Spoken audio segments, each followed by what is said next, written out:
Split pea soup is just boring green mush. Think again. This humble bowl has been feeding humans for over 10,000 years. Let's talk about the history of split pea soup. Now, we can't have split pea soup without peas, which go under the classification of Pisum sativum. No, that's not a strain of weed. That is what they are called.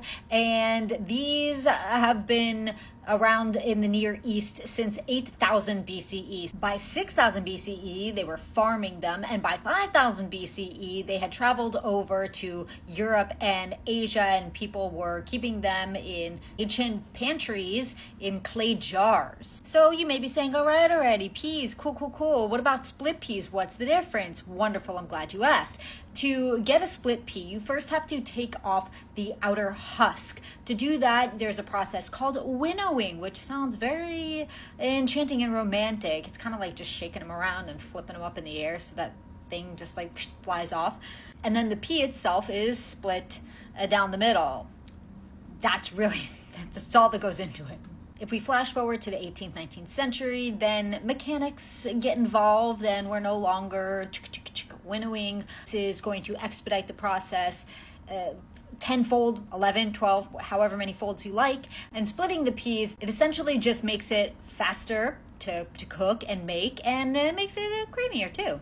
In ancient Greece, street vendors were selling hot pea soup from carts, which I think is a lost art. I think that I call for split pea soup carts to return to modern day, but I don't know if that'll happen or not. But during the Middle Ages, they had peas porridge, which I don't know if you've ever heard this semi-antiquated song, but it's still like a children's nursery rhyme. Peas porridge hot, peas porridge cold.